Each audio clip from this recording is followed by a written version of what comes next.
ஒரு தாயை போன்ற அன்பு, அரவணைப்பு, அடைக்கலம், நம்பிக்கை கிடைச்சா எப்படி இருக்கும்னு ஃபீல் பண்ணியிருக்கீங்களா? மெஜாரிட்டி கடகராசி இல்லை லக்னம் ஆள்கிட்ட வந்து உங்களுக்கு கிடைக்கிற வாய்ப்பு ரொம்ப அதிகம். ஸோ இந்த வீடியோவில் நம்ம வந்து கடகராசியை பற்றின கேரக்டரிஸ்டிக் வந்து நம்ம பார்க்க போகிறோம். சரியா? ஓகே. கடகராசினா எப்படி இருப்பாங்கன்னா, ஹைலி இன்ட்ரோவர்டாக இருப்பாங்க.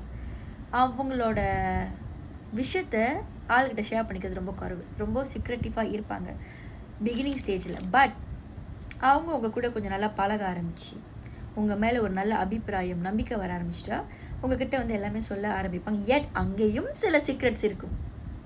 ஓகே. ஷையாக இன்ட்ரோவர்ட்டாக தெரியுற அவங்களுக்குள்ள நிறையா அன்பும் திறமையும் நல்ல குணமும் அடங்கியிருக்கும். எட் இவங்கக்கிட்ட இருக்கிற நல்ல குணத்தை தெரிஞ்சுக்கிற ஆட்களோட எண்ணிக்கை ரொம்ப குறைவாக இருக்கும்னு தான் நான் சொல்லுவேன்.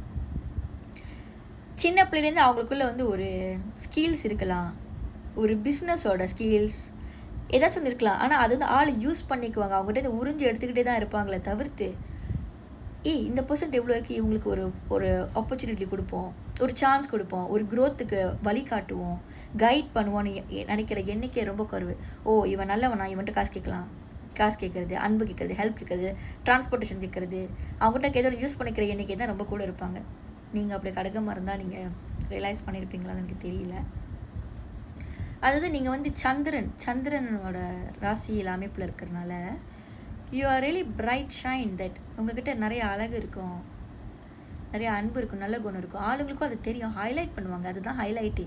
ஆனாலுமே யூஸ் பண்ணிக்கிறதுக்கு தான் அதிகமாக இருக்கும்னு தவிர்த்து உங்களை தூக்கியோட தோல் கொடுக்குற ஆள் ரொம்ப குறைவு. ஸோ சந்திரன்னா என்னென்னா இமோஷ்னல். ஸோ நீங்கள் வந்து புத்திசாலித்தனமாக எடுக்கிற முடிவு வந்து எப்போ வரும்னா, நீங்கள் லைஃப்பில் நிறையா தோல்விகளை, ஏமாற்றத்தை, காயத்தை பட்ட பிறகு தான் நீங்கள் ரேஷ்னல் திங்கிங்கான ஒரு பர்சன் ஆவீங்களை தவிர்த்து அதுக்கு முன்னே நீங்கள் ரொம்பவே வந்து அன்புக்கு அடிமையாக இமோஷ்னலி ஒரு விஷயத்தை யோசித்து செயலிடுற ஆளாக அதிகமாக இருப்பீங்க.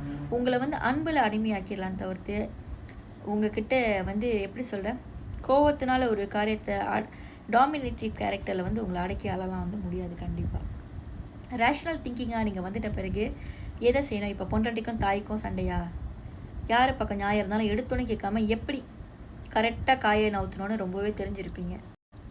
கைண்ட்னஸ் எப்படி இருக்குன்னா, இப்போ நீங்கள் ஒரு 3 பேர் கூட 3 கேர்ள்ஸ் கூட ஃப்ரெண்ட்ஸாகவே பழகினாலுமே அந்த 3 பேருமே உங்களை ஆசைப்பட்டாங்கன்னு தெரிஞ்சிடாமே நீங்கள் அவங்களை பெருசாலாம் யூஸ் பண்ணிக்காம 3 பேர் மனசை நோகாமல் இருக்கணும். அவங்க நல்லவங்களோ கெட்டவங்களோ அழகோ இல்லையோ அவங்களும் ஒரு மனுஷன் தானே, அவங்களுக்கும் உணர்வு இருக்குது, அவங்க கஷ்டப்படுத்தக்கூடாது, அவங்களுக்கு முடிஞ்ச நன்மையை செய்யணுன்றதுல நீங்கள் ரொம்பவே வந்து கான்சர்னாக இருப்பீங்க.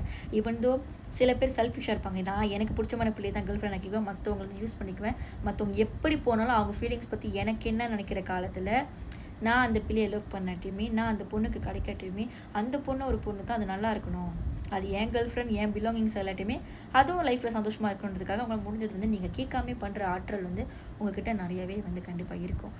தண்ணி சம்மந்தப்பட்ட பிஸ்னஸ் பண்ணிங்கன்னா உங்களுக்கு ரொம்ப நல்லா வரும்.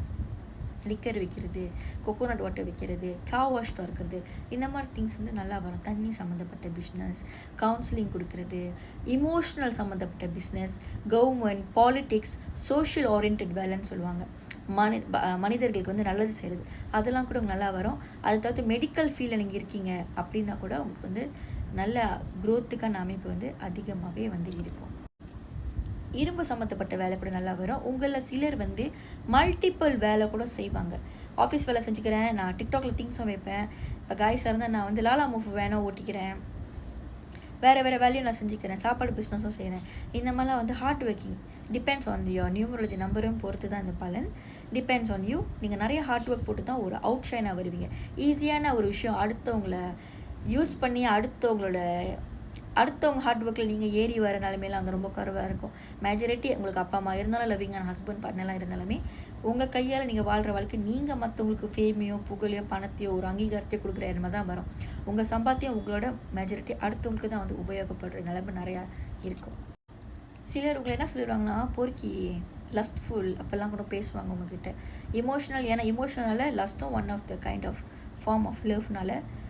ஸோ நீங்கள் யார்கிட்ட பழகுறீங்க, யார்கிட்ட நம்பி சில விஷயம் ஷேர் பண்ணுறீங்க, உங்கள் அடுத்த மூவ் என்னன்றது ரொம்ப பார்த்துருக்கணும். பிகாஸ் என்னத்தான் நீங்கள் வந்து ஒரு விஷயத்தில் காயமாக இருந்தாலும் பாவமாக இருந்தாலுமே உங்களை புரிஞ்சு உங்களை ஹெல்ப் பண்ணுற எண்ணிக்கையை விட உங்களை பேக்ஸ்டேப் பண்ணி உங்களை கீழே தள்ளுற கூட்டம் வந்து அதிகமாகவே இருக்கும். உங்கள் மின்கோவ குணத்தினால நீங்கள் வந்து பலரையும் இழக்கிற வாய்ப்பு, கெட்ட பேர் வாங்குகிற வாய்ப்பு அதிகமாக இருக்கும். உங்கள் நல்ல குணம் வந்து அவுட்ஷைன் பண்ணாமே போயிடும். ஸோ அதில் வந்து கொஞ்சம் பார்த்துக்கங்க, சரிங்களா? உங்கள் இமோஷ்னலாக நீங்கள் வந்து கண்டிப்பாக உங்கள் கூட ஒர்க் பண்ணி தான் ஆகணும். தியானம் பண்ணுங்கள், பிராணாயாமா, மெடிடேஷன் பண்ணுங்கள், யோகா பண்ணுங்கள், ப்ரேயர்ஸ் பண்ணுங்கள். நல்லா சீக் வித் யோர் செல்ஃப்னு ஒரு தியோரி இருக்குது. ஓகே, என்கிட்ட 1-to-1 கோச்சிங் வரவங்களுக்கு வந்து நான் ரொம்ப கற்றுக் கொடுப்பேன். உங்களுக்காக என்ன 3-4 பிள்ளைக்கு டைப்பர் மாத்திரை பால் கொடுக்குற வேலை நீங்கள் செஞ்சாலுமே உங்கள் பிள்ளைங்களுக்கு என்ன பிஸியாக இருந்தாலும் இதில் கொஞ்சம் ஃபோக்கஸ்டாக இருங்க. உங்களை நீங்கள் மன்னிங்க, உங்களை நீங்கள் புரிஞ்சுக்கோங்க, உங்களை நீங்கள் லவ் பண்ணுங்கள், உங்களை நீங்கள் பார்த்துக்குங்க.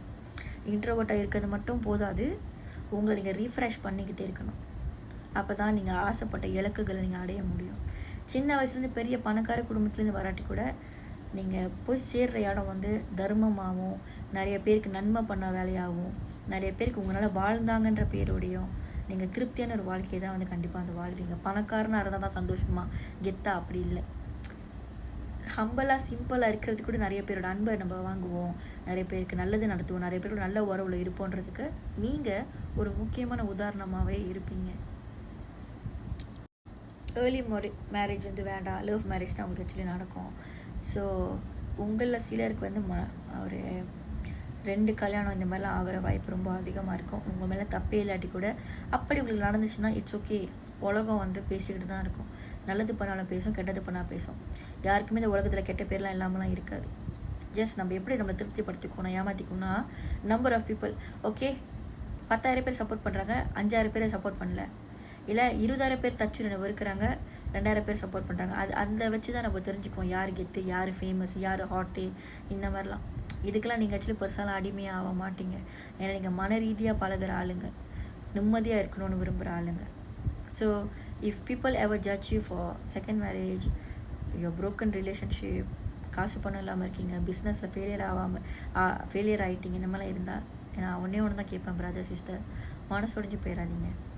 Because always remember, this world has always something to say about us. நம்ம மனசுக்கு நம்ம நிம்மதியாக வாழ்ந்தோம்னா அந்த உண்மையான ஜென்வின் ஃபீலிங் ஏன்னா நம்ம ஹார்ட் சக்கராக்கு அவ்வளோ பவர் இருக்குது compared to our brain. So அந்த ஃபீலிங்க்கு வந்து யூனிவர்ஸ் அலைன் ஆகும். If you ever think you are a broke person, எனக்கு நான் சின்ன வயசுலேருந்து பிஸ்னஸ் பண்ணுறேன், 40 வயசு ஆச்சு, சக்சீடே ஆகலை அப்படின்னா அது படித்து உங்கள் லைஃப் அடுத்து தான் ஆகும். சரி, இது வரைக்கும் நான் ஃபெயிலியர் ஆன இந்த 15 வருஷம் வந்து எனக்கு லெசன், என் கருமா பரவாயில்ல. நல்லது வரப்போ எப்படி நான் கடவுளை கம்ப்ளைண்ட் பண்ணேன், கெட்டது வரப்போ நான் கம்ப்ளைண்ட் பண்ண மாட்டேன். It's okay. இந்த லெசன் என்னோடய பேர பிள்ளைங்களுக்கு நான் ஏதாச்சும் கற்றுக் கொடுக்கலாம். அடுத்தது வர்றது what next is a new chapter அப்படின்னு இருந்தீங்கன்னா உங்கள் பாஸோட கார்பேஜை சுமக்காதீங்க. நீங்கள் சுமக்கலைன்னா நீங்கள் ஒரு பெட்டர் வெர்ஷனை மாறி உங்கள் ஸ்டோரியை ட்ரான்ஸ்ஃபார்ம் பண்ணி ரீரைட் பண்ணுற சான்ஸ் ரொம்ப அதிகமே இருக்குது. அதை விட்டு நான் பணக்காரன் ஆகணும், ஆனால் நான் வந்து என் வீடு காடி எல்லாமே மோஸ்ட் லோவஸ்ட்டாக கட்டுற இடம் தான் நான் எடுப்பேன். நான் பணக்காரன் ஆகணும், ஆனால் நான் வந்து என்னோடய 15 வருஷம் என்னோடய ஃபெயிலியர் ஸ்டோரியை தான் நான் தூக்கிக்கிட்டு வருவேன் அப்படின்னு வந்தீங்கன்னா இட்ஸ் லைக் ஹவ் நீங்கள் இப்போ யூடியூப்பில் உங்கள் ரேடியோவில் வந்து ஹிந்தி பாட்டு போட்டு டான்ஸ் ஆட நினைக்கிறீங்க, ஆனால் டோட்டலாக அராப் பாட்டு போட்டுட்டீங்க. ஸ்டில் பாட்டு தான், லைஃப் தான், ஆனால் பாட்டு வேறு, புரியாத பாஷை ஒன்று நடக்கும், அதுக்கேற்ற மேலத்தாலும் உங்களால் போட முடியாத மாதிரி போயிடும். So be the tune. நீங்கள் என்னவாக ஆசைப்படுறீங்களோ அதுபடி நீங்கள் இருங்க. இப்போ நீங்கள் பணக்காரன் உங்களுக்கு சொல்லிக்கிறீங்கன்னா அது கிடச்ச பணம் வரட்டும், மில்லியன் வரட்டும், நான் அப்படி ஆகிறேன்னு இல்லாமல் பணக்காரனா என்ன செய்வீங்கன்றதை வருஷப்படுத்துங்க. Just manifestation. ஓகே, கூகுள் பண்ணுங்க. ஓ, இது ஒரு பணக்கார ரெஸ்டாரண்ட் துபாயில், நான் இங்கே இருக்கேன், எப்படி என்ன சட்டை போட்டிருப்பேன், என் பாடி லாங்குவேஜ் இப்படி இருக்கும், ஆளுக்கெல்லாம் எவ்வளோ பேருக்கு சாப்பாடு ஃப்ரீயாக வாங்கி கொடுப்பேன், அதெல்லாம் உங்கள் மனசுக்குள்ளேயே ஒரு படம் பார்க்குற மாதிரி மென்டல் ரிஹர்சல் பண்ணுங்கள். நீங்கள் 1-to-1 கோச்சிங் வரப்போ இதை நான் நிறையா கற்றுக் கொடுப்பேன். ஸோ பேசிக்கலி அவர் கடகராசி நல்ல உள்ளத்தில் இருக்கிற கெட்ட பேர் அதிகமாக வாங்குற ஒரு பர்சன். 2026 பெருசாக நல்லாவும் இல்லை, பெருசாக ஒஸ்ட்டாகவும் இல்லை, இந்த நொடிக்க இருக்கிறத விட பெட்டர்மனாக கண்டிப்பாக இருக்கும். நீங்கள் எப்படி யோசிக்கிறீங்க, எப்படி செய்கிறீங்கன்றதை பொறுத்து இந்த தசா பலங்கள் வேலை செய்யும். ஓம் நம சிவாய. Happy new year guys.